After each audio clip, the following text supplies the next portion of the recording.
falar um pouquinho sobre o que vai ser esse painel.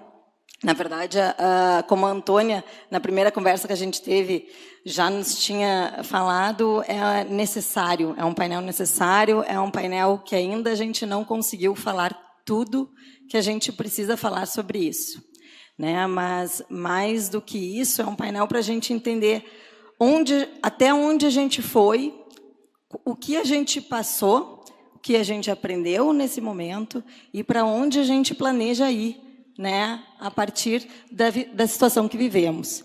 E eu, pela prefeitura, eu posso dizer que a gente vinha já fomentando, não é de hoje, faz quase 10 anos que a prefeitura tem incentivos específicos territoriais para a economia criativa, em territórios específicos, e esses territórios, como o Centro e o 4º Distrito, foram os territórios mais atingidos também, assim como a Zona Norte, mas foram aqueles territórios mais impactados pelas águas, por aquela mancha mostrada também pelos meus colegas do painel anterior.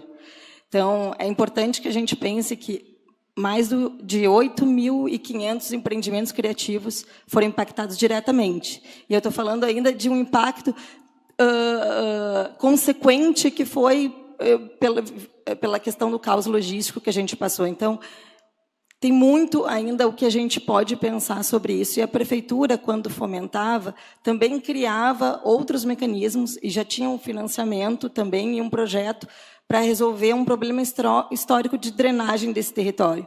Tudo isso é repensado quando a gente passa por uma enchente que desafia o nosso sistema de proteção, que faz com que a gente tenha que repensar toda essa estrutura e essa infraestrutura para dar conta e dar suporte a esses que fazem o território. Não somos nós, do poder público, que fazemos o território, são eles.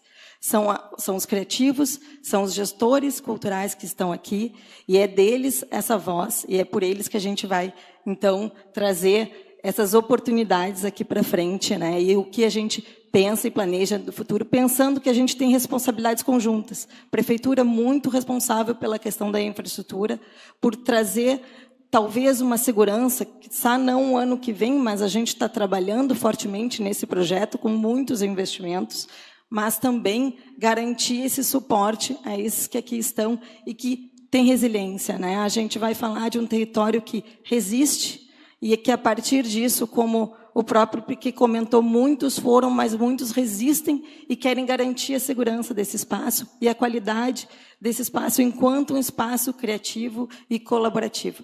Então, eu vou começar com a Antônia, que ela vai apresentar um pouquinho do Vila Flores para nós. Antônia, se tu quiser passar lá. A Antônia, ela atua na criação e coordenação de projetos colaborativos nas áreas de arte e educação, sustentabilidade e inovação social, é gestora da Associação Cultural Vila Flores e uma das fundadoras do Vila Flores. Ecossistema criativo localizado em um patrimônio cultural arquitetônico no 4º Distrito de Porto Alegre. É formada em pedagogia e mestre em processos artísticos contemporâneos pela Universidade do Estado de Santa Catarina, UDESC. Antônia, a palavra é contigo.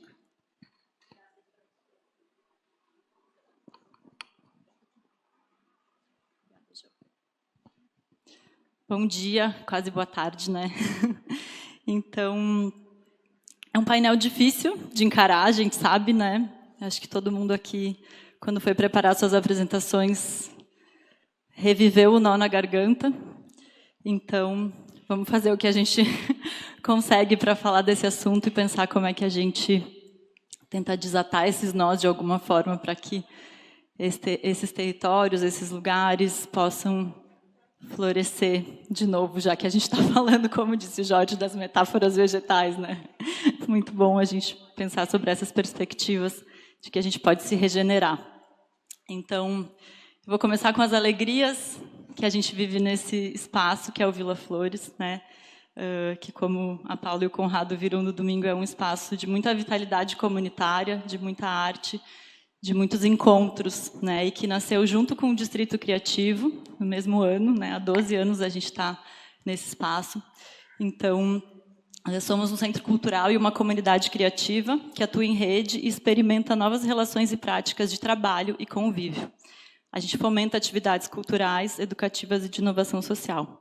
A gente está num complexo arquitetônico datado de 1928, que foi uma vila de operários de moradia, projetada pelo Joseph Lutzenberger, que foi arquiteto, engenheiro, aquarelista e pai do ambientalista José Lutzenberger.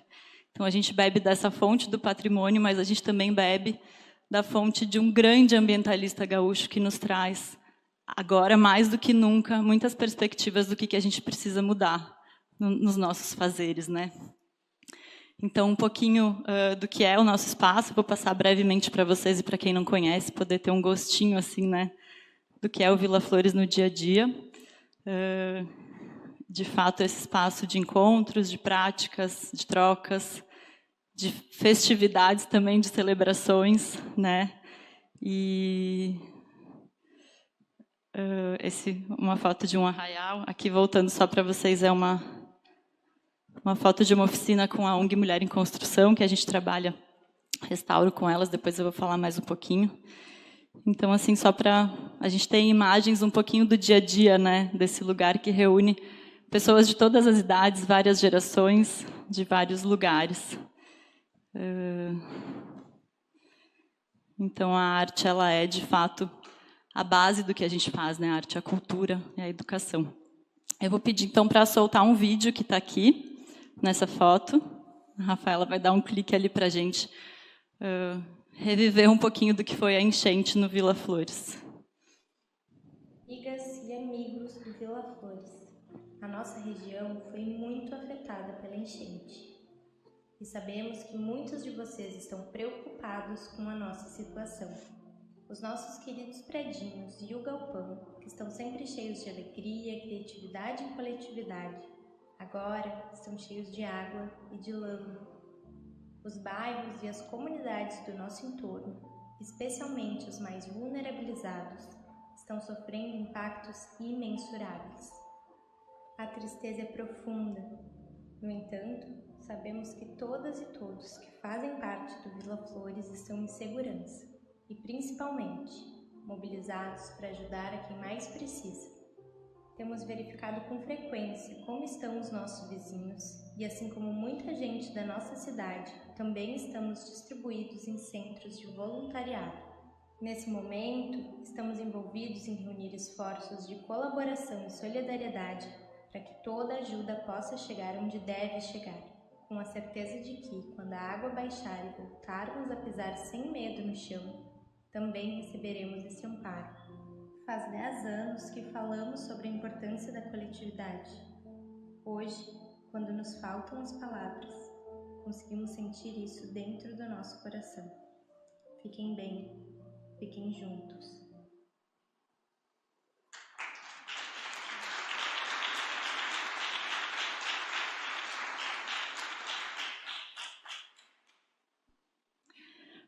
Então, acho que a apresentação saiu, né, Rafa? Daqui a pouco ela deve voltar.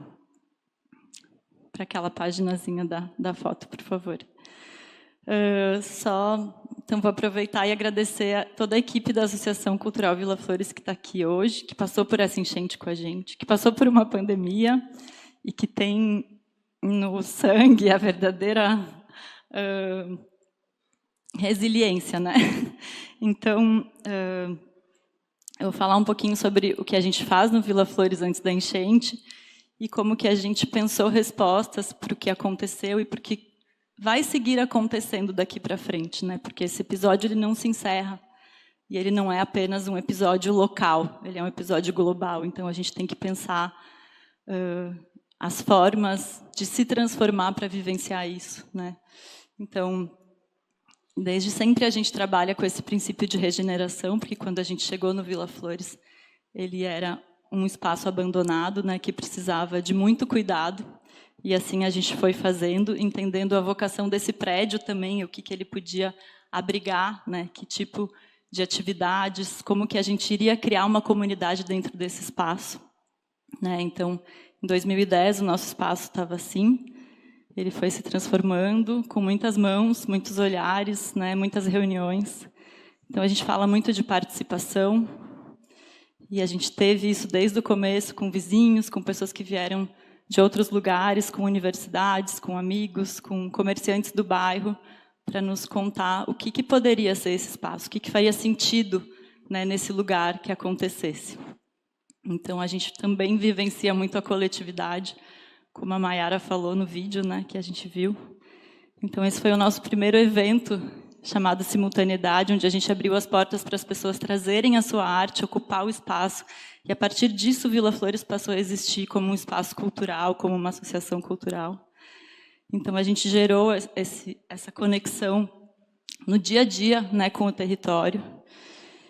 E 10 anos depois, a gente continua fazendo Simultaneidade, a gente refez essa foto, né? E aí, em 2000, a gente fala, né, desse pertencimento, então as pessoas continuam voltando, continuam participando, trazendo as suas ideias, para entender que esse lugar pode ser um solo fértil, né, para as suas ideias, para os acontecimentos, para o que a gente quer ver florescer.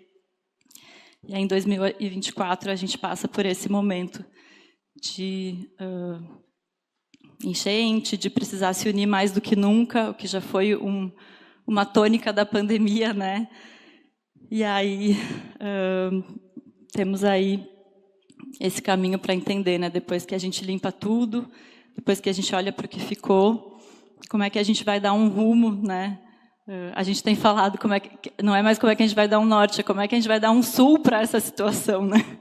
Então, pensando que o nosso rumo é para o sul, né? Somos o sul global, a gente está pensando como é que a gente vai dar um sul para essa situação. E aí, claro que é a partir da resiliência e de tudo que a gente viu e falou antes, mas também é a partir de projetos e iniciativas que são constantes, né? Então, o Vila Flores ele se faz de economia criativa e circular, de projetos, conteúdos e muita colaboração. A gente trabalha de forma transdisciplinar educação, arte, cultura, inovação social, arquitetura e urbanismo. E falamos dessas 4 hélices como algo muito importante, agora vamos ter 5, 6 e vamos aumentar essas hélices, né? Como trouxe a Paula e a Mary. Então, é muito importante que a gente tenha esses atores, esses agentes muito integrados, de forma a criar transformações e de forma que as políticas públicas possam ser, de fato, estruturantes para o território, né? E não simplesmente pequenas coisas que não se conectam. Então, alguns projetos que a gente realiza, esse é o projeto de Vila Vila, que conecta o Vila Flores às vilas, né? Aqui em Porto Alegre se chama as comunidades de vilas, né? Então, quando a gente escolheu esse nome de Vila Flores, a gente pensou que vila é esse espaço onde as pessoas se cuidam, se conhecem. O vizinho pede açúcar, eu faço um bolo, eu ofereço para o meu vizinho. Então, as vilas são esse lugar de cuidado mútuo, de apoio, né? Então, o projeto de Vila Vila ele fala sobre isso. Trocas de saberes e de fazeres que estão presentes no território e que podem fazer com que todo mundo cresça junto a partir das vocações, né? A palavra aqui de novo surge. O Canteiro Vivo é um projeto de educação patrimonial e inserção produtiva de mulheres, principalmente, porque a gente trabalha junto com a ONG Mulher em Construção, com o Estúdio Saraçá, que é um estúdio de restauro e zeladoria patrimonial. Então, a gente oferece essas oficinas de formação em restauro para que possa haver essa capacitação, que, inclusive, é uma mão de obra muito... A gente tem muita carência dessa mão de obra, né, na arquitetura. O Skate na Vila, que a gente realiza junto com o Centro Social Marista, aqui na comunidade da Santa Terezinha. Acho que o Júnior conhece, né?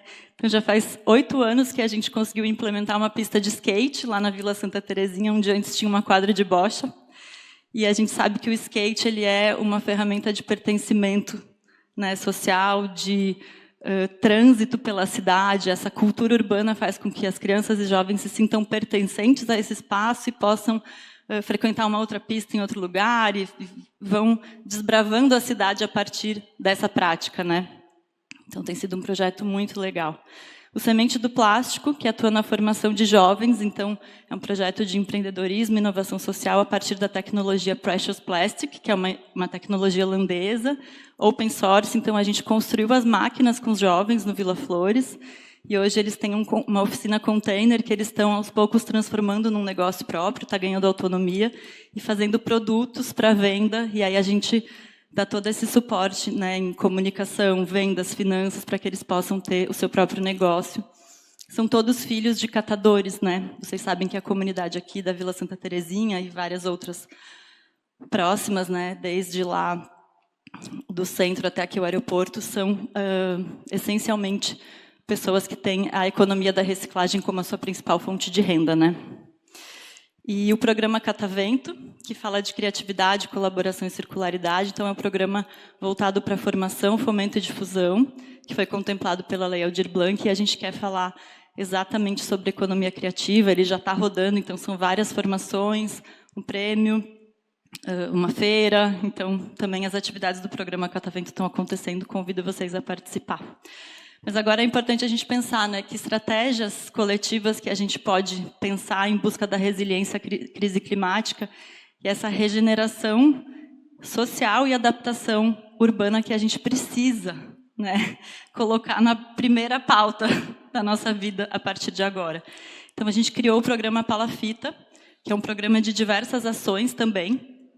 Palafita no sentido de que a gente precisa levantar tudo para que a água possa passar por baixo, mas a gente precisa se levantar juntos, a economia, as comunidades, as pessoas, né? Então, usando esse termo da arquitetura, né, as palafitas elas se levantam para que a água possa passar. Então, esse programa vai acontecer ainda, né? Ele consta de oficinas de formação e geração de renda, ajuda aos empreendimentos com equipamentos para que eles possam se reestruturar, e um núcleo de laboratórios de estudos e práticas para mitigação e adaptação climática de comunidades e cidades. Então, ele se chama Várzea Lab, são 5 laboratórios, e cada laboratório tem o nome de um dos rios que desaguam do Guaíba, né? A gente pensou um pouquinho sobre a vocação também dessas cidades que estão na beira desses rios. Então, por exemplo, o Laboratório Jacuí é um rio onde se planta muitos alimentos, ele vai falar sobre segurança alimentar e nutricional. O Laboratório dos Sinos, onde a gente tem, né, a indústria calçadista, muitos negócios que estruturam o nosso estado, a economia do nosso estado também, a gente vai falar de negócios de impacto social e ambiental. Depois tem o Laboratório CAI, Ecologia, Geografia, Hidrografia. Depois o Gravataí, Planejamento e Infraestrutura Urbana. E o Taquariantas, sobre educação e sociobiodiversidade. Esse núcleo de laboratórios ele pretende unir as pessoas, as comunidades, fazer aquela hélice girar em torno de soluções, de pensar políticas públicas, de fazer reuniões e da gente pensar sobre coisas que nos coloquem nesse lugar de emergência criativa, né? Então, a gente agir a partir de soluções pensadas a curto, médio e longo prazo, envolvendo todas as instâncias da sociedade, olhar para a realidade, principalmente sobre o ponto de vista dos mais vulnerabilizados. Eu acho que o Júnior vai trazer isso de forma muito vivencial, né? Promover soluções micro, locais, e se envolver nas soluções macro globais, porque a gente precisa pensar também que é todo o planeta que está passando por essa transformação, né? E a emergência criativa ela surge nesses momentos de instabilidade e caos, e a gente está passando por um momento desses muito fortemente, né?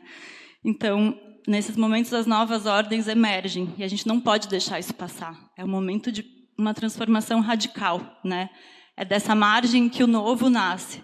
E a gente não vai ser criativo de verdade se a gente não inventar radicalmente as formas como a gente vive e como a gente convive ecossocialmente. Sem essa perspectiva, nós desexistiremos. Não existiremos mais como humanos que estamos aqui na Terra pensando a criatividade hoje. A gente precisa ir mais longe. A gente não pode desistir de existir. E a criatividade, de fato, é o que pode nos levar além em muitas instâncias. Então, eu deixo isso para a gente pensar juntos. A gente não tem respostas, mas a gente quer encontrá-las de forma coletiva. Muito obrigada. Obrigada, Antônia. Eu continuo, então, com o Eduardo, do Caldeira, para falar um pouco sobre esse projeto. O Eduardo é pesquisador e produtor cultural, com experiência em estratégia de comunicação, formado em comunicação social pela PUC, pela Clore Fellow, de 2015 a 2016, pelo Chevening Award do governo do Reino Unido, atuou na liderança de empresas de economia criativa, como a Box 1824 e Mesa, além de projetos como o South by Southwest e o Prêmio Multishow de Música. Atualmente responsável pela área de cultura e entretenimento do Instituto Caldeira. Contigo. Obrigado, Jo. Primeiro, obrigado a todo mundo por terem vindo até aqui nesse dia frio, que nem a Joana disse, uma recepção gaúcha para os de fora, assim, sentir o frio de verdade. então estamos aqui sentindo. E, bom, agradecer muito Conexiones, né, o governo, a prefeitura, todo mundo, Vila Flores, nosso vizinho e precursor e uma grande referência para nós desde o dia zero, e CUFA, grande parceiro também. A gente mostrou um pouco o vídeo, né? O Pedro mostrou o vídeo do Caldeira, onde a gente tem no outro lado ali o prédio, que temos 22 mil metros quadrados já ocupados com empresas, todos estão convidados para visitar. E eu vou falar um pouco desse espaço que a gente está aqui, mas primeiro eu queria mostrar também para quem não 100% está entendendo o quarto distrito, a gente fica falando dos bairros, às vezes fica um pouco confuso. Então, o quarto distrito são esses quase 1.500 hectares em Porto Alegre, que eles, né, uma área gigantesca, tamanho de uma cidade. Então, é muito importante ver e rever, né, o projeto do Piquet, do Distrito Criativo, que pega já 2 desses grandes bairros aqui, São Geraldo e Navegantes, e enxergar onde que está o Caldeira nisso tudo, que é bem aqui no meio do distrito, no Navegantes. Nos separa muito esse Transurb que a gente tem aqui, né, separa a gente do resto da cidade. E o Navegantes ele tem algumas peculiaridades, que ele obviamente tem uma comunidade, mas é desses bairros o que tem menos densidade populacional. Então, se a gente passa depois, vai para o Maitá, já tem muito mais densidade, mas aí já tem a arena, né, do Grêmio ali, que é um dos nossos 2 maiores estádios do estádio, que está movendo aquela região também. Então, o Caldeira ele vive realmente como um lugar apartado, digamos, de várias coisas da cidade, mas muito central para esse bairro do Navegantes, que é algo que a gente tem cada vez mais tentado concentrar nossos esforços. E, de alguma forma, desde o começo, a gente enxergou que isso poderia ser um distrito Caldeira, um distrito de inovação. E em 2024, nas enchentes, né, o vídeo, acho que todo mundo que viveu minimamente isso se emociona muito em ver as imagens e os vídeos. E aqui é uma foto do espaço que estamos, olhando ali da rua, da nossa esquina. Então, realmente, a gente ficou 2,15 metros abaixo da água, o Caldeira, por 28 dias. Então, a gente perdeu 100% do prédio da frente, do primeiro andar do prédio da frente. E desse aqui que a gente estava começando a montar, mas ainda não tinha montado 100%. Aqui é a placa da esquina, só para vocês passarem depois na placa e enxergarem o tamanho realmente da água, que é algo realmente assim, é inacreditável, né? Parece que não tem como acontecer. A ideia de a gente ter aquele barco ali na entrada é para a gente nunca esquecer desse momento mesmo, porque ele nos derrubou bastante, assim, foi algo que a gente, obviamente, ninguém esperava, e eu acho muito doida essa foto, porque não estava chovendo, né? A água estava enchendo aqui e não chovia em Porto Alegre, e tinha um dia lindo de sol, né? Assim, então, porque é isso, é todo esse ecossistema dos rios, como bem falaste, que trouxe a água para cá, e como já mostraram algumas fotos, essa região toda do quarto distrito foi extremamente impactada. Isso aqui é dentro do Caldeira, então quem puder depois enxergar. Então a gente teve quando começou as enchentes, a gente colocou sacos de areia, subiu algumas coisas assim até a cintura e achávamos que estávamos super seguros com o que estava acontecendo, e aí, né, obviamente fomos totalmente derrubados. O que a gente fez depois disso e que nos leva até esse nosso encontro aqui é que 2, 3 meses depois das enchentes, todas as lideranças do Caldeira, a gente se reuniu num grande momento de reflexão e de planejamento, que é o que fazemos, então, depois disso. O Caldeira recebeu convites para sair daqui, para ir para áreas mais altas da cidade, e assim, inúmeros convites. E a gente, no planejamento estratégico, a gente desenhou os próximos 5 anos do Caldeira, onde a gente não só duplicava, como triplicava a aposta no território. A gente decidiu que a gente ia ficar aqui, mesmo com todos os restaurantes da nossa região indo embora. Então, a gente tem hoje em torno de 2.000 pessoas que vêm todos os dias trabalhar no Instituto Caldeira. A gente tinha uma praça de alimentação com 10 operações que foram 100% embora, tirando as operações do bairro mesmo, de vizinhos que também foram embora. Algumas voltaram, como o do Al Capone, que é um dos lugares que a gente tem aqui perto, que é uma cervejaria que também serve almoço. Mas o ponto principal é que a gente, desde o nascimento, o Caldeira tinha o eixo de empreendedorismo e inovação, é para isso que nascemos. A gente logo criou o eixo de educação para a nova economia, entendendo que a gente precisava de talentos e que o próprio um dos principais desafios do Estado é reter os talentos e reter os talentos para a nova economia. E a gente criou 2 novos eixos. Um de soluções urbanas, que a gente acabou de lançar junto com o Regenera, que é um projeto para um escritório de projetos para tentar transformar aqui num laboratório de experimentações de soluções urbanas e ser referência para outros lugares. E o terceiro eixo, que é o eixo que eu entrei no Caldeira para liderar, é o de transformação através da cultura. Então, como que a gente pode trazer a cultura para esse centro do nosso desenvolvimento? Porque a gente sempre enxergou a cultura como algo essencial, quase como uma alma que precisava existir aqui no nosso distrito, para além dos escritórios, para além dos negócios que se faz aqui, mas a gente nunca tinha feito isso ativamente. Então, por exemplo, a gente teve a Bienal do Mercosul aqui no Caldeira, mas foi muito mais uma proposta da Bienal de vir para cá do que a gente ir atrás da Bienal. A gente teve festivais e outras coisas acontecendo, mas eram sempre coisas laterais, digamos. E aqui, a partir desse novo planejamento estratégico, a gente decide que a cultura vai ser um eixo de ativação nosso. E o objetivo aqui é construir o distrito de inovação, mas como o próprio Pedro falou, não existe um distrito de inovação sem ser um distrito de criatividade. Então a gente obviamente começa o nosso olhar a partir da inovação e tecnologia e está quase que hoje com vocês inaugurando esse nosso olhar para a criatividade e para o que a gente precisa fazer em relação a isso.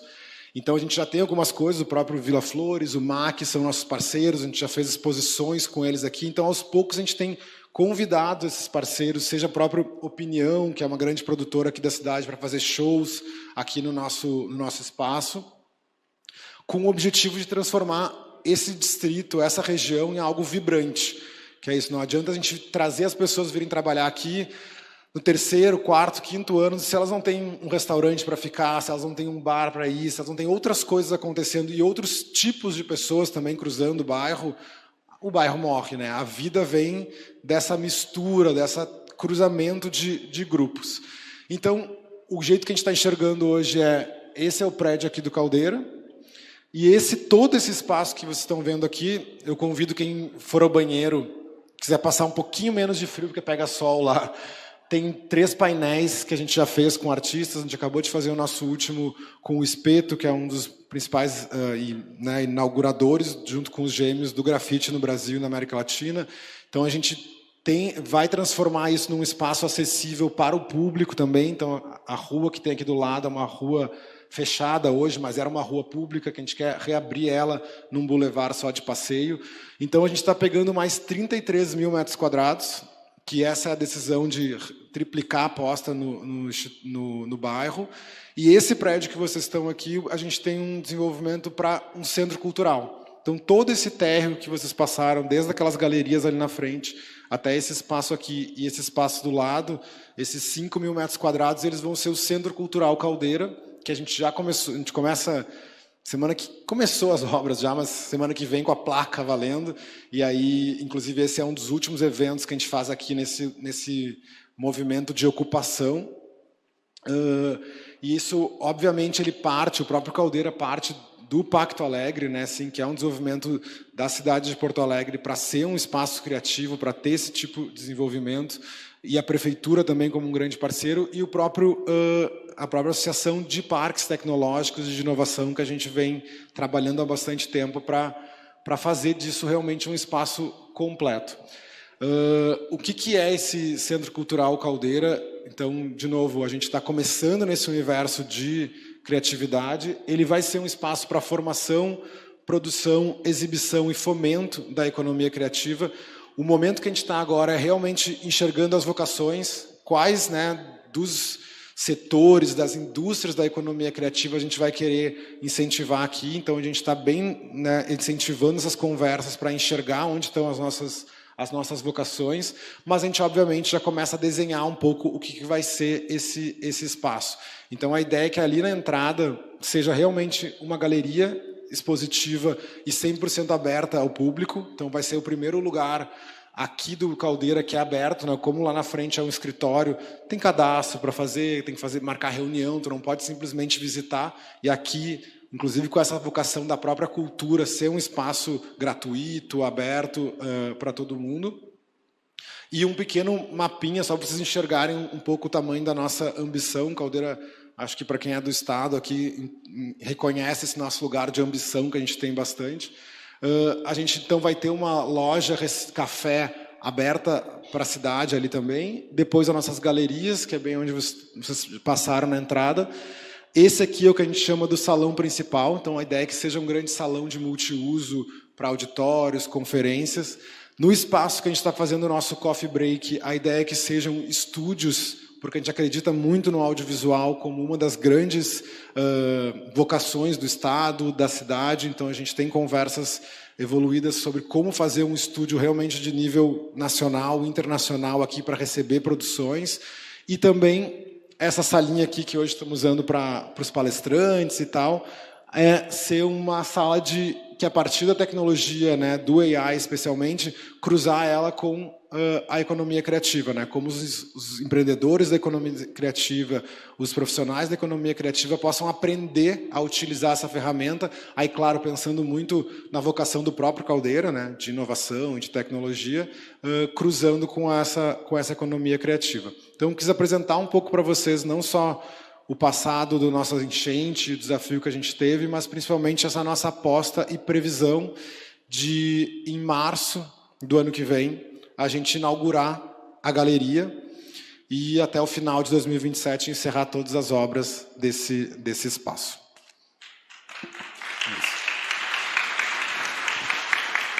Obrigada, Eduardo. É importante dizer que a prefeitura ela está como parceira dessa conexão. E esse momento em que a gente pega o Vila Flores, que é esse expoente da criatividade nesse núcleo do 4º distrito, e conecta também, né, que eles podem se conectar e a gente trazer outros para somar.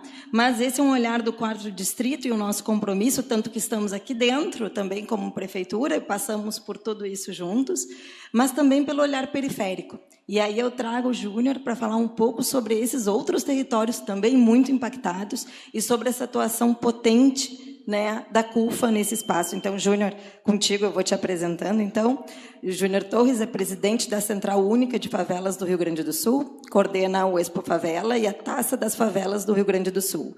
Atua há 20 anos no desenvolvimento de programas sociais no Estado e palestrante no TEGS Laçador. Participou da COP29, no Azerbaijão, apresentando todo o trabalho de resiliência climática realizado durante as enchentes no Estado. Júnior. Obrigado. Agradecer o convite e essa mesa aqui, né, maravilhosa aqui, de pessoas que a gente admira muito e que trabalhou muito durante o período das enchentes. Eu tenho um vídeo, eu gostaria de iniciar com o vídeo, e a partir do vídeo eu faço uma apresentação do trabalho que a CUFA vem realizando no Rio Grande do Sul.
Bom, pessoal, o vídeo mostra um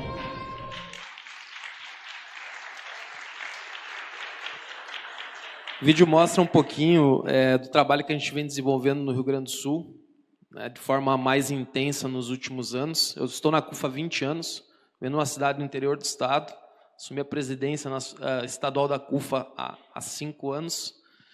E desde a pandemia, a gente veio criando soluções para os territórios mais vulnerabilizados, para as periferias do Rio Grande do Sul. Então, durante a pandemia, a gente teve uma ação junto à Secretaria de Cultura do Estado, com o apoio da Prefeitura, também de Porto Alegre, que a gente replica até hoje, que foi como é que a gente faz chegar os recursos públicos até as pessoas mais vulnerabilizadas, né? Então, durante a pandemia, os bancos fechados, o Estado com a Lei Aldir Blanc para colocar recurso na mão dos produtores, como é que a gente mapeia os produtores das periferias? Então, a gente fez um trabalho de mapeamento territorial. A gente criou pela primeira vez um auxílio emergencial, que era um cartão digital, né? E a gente conseguiu mostrar que as periferias, na verdade, elas representam um número muito grande. Até hoje é o maior edital da história da Secretaria de Cultura, com quase 8.000 inscritos, né? Pessoas, todos os artistas, produtores culturais desses territórios de favela e periferia. Se a gente fosse reunir todas as pessoas que moram em favela e periferia hoje no Brasil, seria o 4º maior estado do Brasil. Aqui no Rio Grande do Sul seria a 3ª maior cidade do estado. Então, a gente está falando, aqui no Rio Grande do Sul, de pessoas que movimentam por ano mais de 12 bilhões de reais. Então, a CUFA ela trabalha muito focada nos territórios. Quando aconteceu a primeira enchente no Vale do Taquari, o governador nos chamou para uma reunião para que a gente pudesse aplicar essa mesma lógica do edital, né, quando a gente estava em pandemia, e pudesse fazer chegar até as pessoas os auxílios emergenciais. Então, foi a nossa primeira atuação nas questões climáticas, que foi entender o perfil das pessoas que estavam no Vale do Taquari, né, e que lá, diferentemente dessa imagem que tem a água parada, né, onde se tinha um rio que fazia uma curva, o rio atravessou e levou a cidade. Então, a gente chegou no cenário de guerra, né, e a gente começou a organizar, junto às lideranças locais, como é que a gente ia começar a recompor a cidade. Então, os nossos mobilizadores eram os agentes de saúde, então, porque não tinha mais placa em lugar nenhum, e a gente começou a desenvolver uma metodologia própria de auxílio, e a gente começou a personalizar um auxílio emergencial para essas pessoas. Porque lá se tinha um perfil de pessoas de classe média, que no mesmo dia, né, elas perderam tudo que tinha, que trabalharam a vida inteira e viraram sem teto, né? Então, acho que o desafio das mudanças climáticas, né, eu acho que a gente tem que trazer para esse debate também, né, as questões sociais. Aqui nessa enchente, a gente vê muitas pessoas que tinham quase nada e que perderam aquilo que eles tinham, né? O próprio Vila Flores, a comunidade que tem em frente ali, né? E a gente vem construindo, nessa segunda enchente, pela experiência da primeira, a gente abriu 8 polos no Rio Grande do Sul, em 8 regiões. Vocês viram imagens de pontes caindo, então, por mais que as pessoas quisessem doar água para Santa Maria, a água não podia chegar por aqui, porque caiu a ponte que dava acesso a Santa Maria. Então, a gente começa, durante esse movimento das enchentes, a gente ficou mais ou menos uns 6 meses trabalhando de segunda a segunda com uma equipe de 300 pessoas. E aí o pessoal falava assim, mas como é que vocês não perderam os voluntários? Porque os nossos voluntários eram as pessoas que perderam as casas. Então, era o ponto onde nós tínhamos 8 bases no estado, que eles dormiam, se alimentavam, as cozinhas comunitárias que a gente já tinha antes, em função da pandemia, dos projetos sociais, viraram abrigo para as pessoas, né? E a gente começou a adaptar esses espaços para atender a comunidade. Tem aqui o Vitor, que está fazendo as nossas imagens hoje. Levanta a mão aí, Vitor. O Vitor, a gente encontrou ele em Canoas. Vocês viram que tem uma imagem aqui, a segunda imagem do vídeo, essa imagem tem nas nossas redes sociais. Ela é do viaduto de Canoas. Tem uma imagem que passou o mundo inteiro, que as pessoas fizeram um cordão humano, e essas pessoas que estavam lá fazendo o cordão humano eram da nossa equipe, para resgatar as pessoas. Então, a gente montou 8 bases no Rio Grande do Sul, onde a gente ajudou nos salvamentos, ajudou depois no abrigo das pessoas, abrimos abrigos públicos, abrigos privados.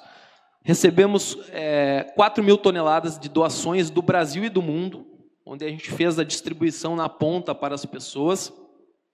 E a gente vem trabalhando num plano, né, de reconstrução desses territórios, né? E, através disso, a gente acredita muito na economia criativa. A gente trabalhou ano passado, há 3 anos, com uma parceria com o Governo do Estado, a Prefeitura de Porto Alegre, com a Expo Favela, né, uma feira de empreendedorismo para quem mora em periferia e favela. Tivemos mais de 5 mil inscritos no ano passado, movimentou mais de 20 milhões dentro desses empreendedores, e tivemos no ano passado, inclusive, empreendedores indo para fora do país, né, fazer seu negócio. A gente está indo mês que vem agora para a Expo Favela de Paris, nós somos o produtor cultural dela, né, teremos representantes aqui de Porto Alegre, que trabalharam conosco, que são dessas áreas das enchentes, e a gente acredita muito nesse potencial, né, da economia criativa, da indústria criativa, dentro desses territórios, como solução, né, para isso. Então, a gente vem produzindo muito dentro dos territórios. Hoje a gente tem uma equipe de pesquisa. A gente tem aqui dentro das imagens uma pesquisa que demonstra que o Rio Grande do Sul, 90% das pessoas, se der uma enchente novamente, não sabe o que fazer. Então, nosso desafio, quando a gente foi para a COP29, a gente lançou um escritório de projetos aqui no Rio Grande do Sul. O nosso desafio está em construir política pública dentro desses territórios. Em Canoas, tivemos 60 mil pedidos de socorro para 60 bombeiros. É humanamente impossível fazer qualquer coisa. E se você voltar no mesmo lugar, o Vitor é de Canoas, e você pedir, se der enchente de novo, o que você faz? Ninguém sabe para onde correr, o que fazer. Então, o nosso desafio hoje está muito focado em construir essas soluções.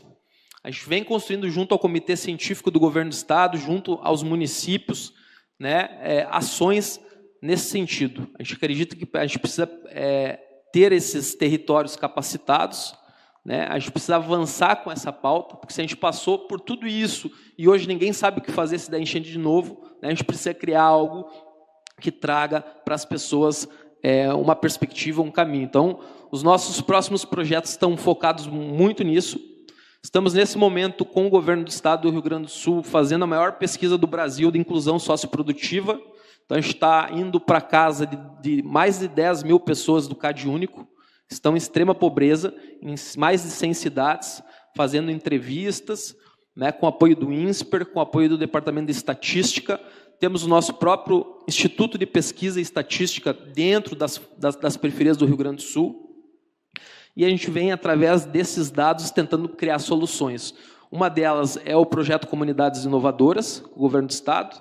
São 8 pequenos hubs de inovação dentro das periferias do Rio Grande do Sul. O Governo do Estado, a gente está abrindo junto ao Governo do Estado 7 centros de juventude, focado em áreas de reconstrução, então para capacitar os jovens, gerar emprego e renda. E a gente está lançando mais alguns outros programas com foco nessas famílias mais vulnerabilizadas e que foram impactadas pelas enchentes. A gente terminou, na semana passada, um trabalho que a gente mapeou dentro dos territórios, dentro de 30 cidades mais atingidas pelas enchentes, os idosos mais vulneráveis. Então, é um público que está fora de muitos programas e que é fundamental também trazer para o debate, né? Porque você imagina se uma pessoa da minha idade não sabe o que fazer, imagine um idoso que tem dificuldade em deslocamento, quando a água começa a subir, o que ele faz? Então, a gente ajudou a recompor a residência de mais de 1.000 famílias de idosos, numa parceria inovadora com o poder público, né? E o nosso trabalho segue focado muito na mobilização, na movimentação da economia criativa dentro desses territórios. Vou deixar a página aqui da CUFA e fico à disposição. Obrigado. Obrigada, Júnior. Não, pode ficar. Então, gente, eu vou ser breve, então, eu vou pedir para os nossos colegas, porque a gente está com o tempo esgotado, né? Mas é só uma provocação para que todos, aí, então, façam essa provocação, façam análise em cima da provocação e do futuro, né? O Conrado recentemente esteve em Los Angeles, vocês sabem, Los Angeles passou por incêndios grandes, e lá eles tiveram também uma agente cultural que disse, né, muito se fala dos bombeiros e dos agentes, né, naquele primeiro lugar de linha de frente, mas os agentes culturais eles podem ser essa segunda linha, né, já no processo de acolhimento dessas pessoas frente às emergências. E aí a gente tem uma resposta também com o Júnior que, inclusive na frente, inclusive nessa linha de frente, eles estão atuando. Mas eu também quero, então, para que eles possam fazer a despedida deles também, desse painel, deixar essa inquietação. Podemos e devemos ser, e aí eu vou também, quando o Conrado me falou sobre essa questão, eu logo lembrei do pessoal do audiovisual que colocou cinema nos abrigos, das fábricas de moda que impossíveis de produzir, né, e de escoar a sua produção, pararam e começaram a produzir mantas e roupas íntimas. E toda essa cadeia, né, que se mobilizou dentro, os chefes com as suas cozinhas fechadas, começaram a trabalhar em cozinhas solidárias, foram mais de 140 cozinhas solidárias, e aí adequadas, e que não, num lugar que faltou água, não faltou comida. Então, é sobre isso que a gente vai falar, né, e eu queria deixar essa provocação, essa inquietação para o final, para que os meus colegas possam falar sobre isso. Pode começar então, com a Antônia, por favor? Pode ser. É uma provocação difícil de se pensar, né? Porque queremos e podemos e somos essa linha de frente, mas não queremos ser tapa-buraco sempre, né? Então a gente precisa que políticas públicas estruturantes estejam sendo efetivamente colocadas em prática onde elas precisam ser colocadas em prática. Então, foi muito importante que o Júnior trouxe isso também. A gente sabe fazer cordão humano, a gente sabe ser criativo, a gente sabe ir para a linha de frente, colocar macacão, pegar rodo, pensar dessa forma, né, em que todas as ideias se conectam, a gente se fala. Mas, assim, a gente precisa mais do que isso, senão a gente não alcança, né, Jô? Então, assim, a gente, ao longo de muitos anos, participou de muitas reuniões da gestão pública, da prefeitura, no Vila Flores, onde a gente falou sobre os distritos, onde a gente recebeu o Banco Mundial com recursos para implementar na região, inclusive contra enchentes que nunca foram implementadas. Então, para a gente é muito duro ouvir isso e pensar sobre isso quando a gente sabe que poderia ter sido diferente, e não foi, né?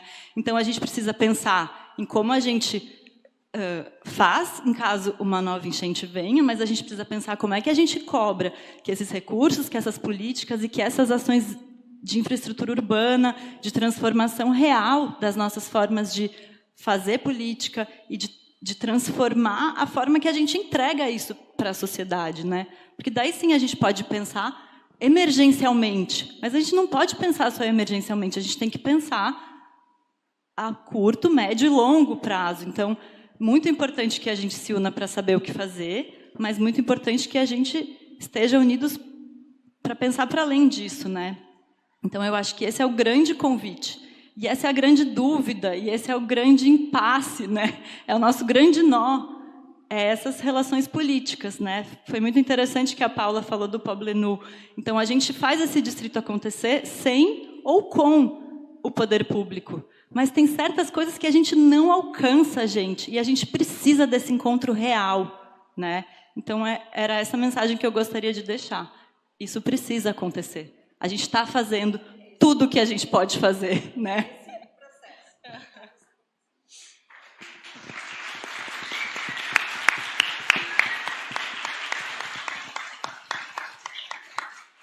Bom, acho que a tua fala me contemplou também, Antônio. Acho que é isso, é pensar como é que a gente constrói política pública real, né, para problemas reais. E essa história que a cada 50 anos vai acontecer uma enchente ou algo assim, acho que já, né, na primeira do Vale do Taquari, pessoal, não, a cada tantos anos.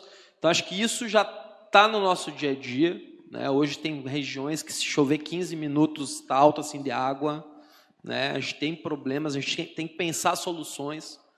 Acho que os seus problemas também são globais, as soluções também são, então é importante essa conexão, essa troca, né? A gente pensar a política pública a partir desse momento em que a gente viveu no Rio Grande do Sul e soluções reais. Acho que o nosso movimento como instituição está muito focado nisso hoje, né? Eu acredito que os nossos próximos 5 anos está em fomentar isso, né? Vou citar de novo Canoas, a gente está desenvolvendo um programa em Canoas para capacitar egressos do sistema prisional como bombeiro civil, para que numa solução como essa a gente possa... E é um programa de governo. Então é importante a gente trazer essas soluções né? Acompanho o trabalho da Prefeitura Municipal aqui, estão visitando vários projetos, então a gente poder discutir junto com essas pessoas que estão na linha de frente, e se precisar a gente vai voltar para a linha de frente, mas a gente precisa ter essas políticas públicas dentro desses territórios, né? Olhando também para esse público. Se nós fôssemos todas as pessoas de favela e periferia no Rio Grande do Sul, hoje uma cidade, a gente teria a terceira maior cidade, então a gente precisa ter um olhar também diferenciado para esses territórios, para as pessoas que estão ali na Vila dos Papeleiros, nessa região, que eu me lembro que foi a região que a nossa equipe chegou e desabou. Eles entraram num prédio, 15 dias sem luz, uma família inteira dormindo no chão, né, sem ter o que comer, assim, numa situação absurda. Enquanto a água baixava no aeroporto, e as pessoas comemoravam a água baixando no aeroporto, ela vinha toda para a Vila Farrapos e subia. E só a partir do momento que foi fechada a BR, com a comunidade, que as pessoas foram ali e baixaram a água. Ficou 30 dias a água. E a gente teve um acontecimento histórico nessa região aqui, onde, inclusive, as facções se uniram para ajudar as pessoas. Então, a gente precisa ter um olhar diferenciado para esses territórios. A gente precisa pensar a cidade, né? Então, acho que esse é o meu recado final aí. E agradecer pela oportunidade de convidar todo mundo para conhecer o trabalho da CUFA através da página CUFA Rio Grande do Sul. Obrigado.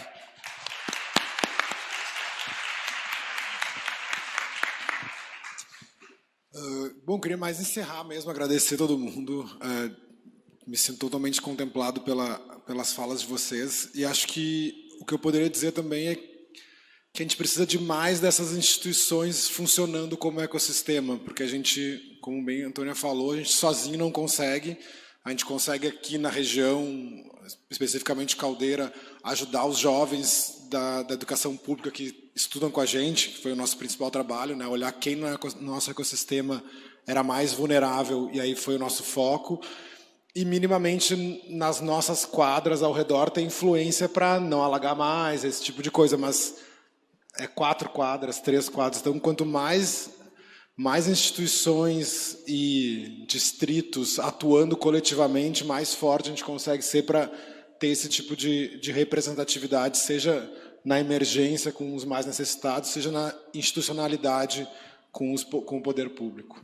Isso, gente, eu queria agradecer e ainda colocar na fala da Antônia esse processo. Eu acho que aqui a gente tem um espaço de diálogo e de construir essa necessidade de urgência também, porque a gente sabe o poder público. O Banco Mundial estava lá fazendo entrevistas e pesquisando e estava fazendo um projeto e estava na fase de implementação dos projetos quando acontecem as enchentes. Esses projetos não funcionam mais. A realidade é outra. A necessidade das emergências são outras. A gente precisa repensar e precisa pensar o tempo que a gente vai ter. E aí eu não vou fazer a minha culpa com a prefeitura. A gente sabe que o governo tem outro tempo. E a gente também precisa, através desses encontros, pautar isso, né? Pautar essas boas práticas, pautar essa mudança nesse tempo e no que vamos levar para fora, né? Então, agradecer a presença de todos. Infelizmente, a gente não vai conseguir continuar a nossa conversa, mas no almoço e depois também boas práticas nacionais e internacionais.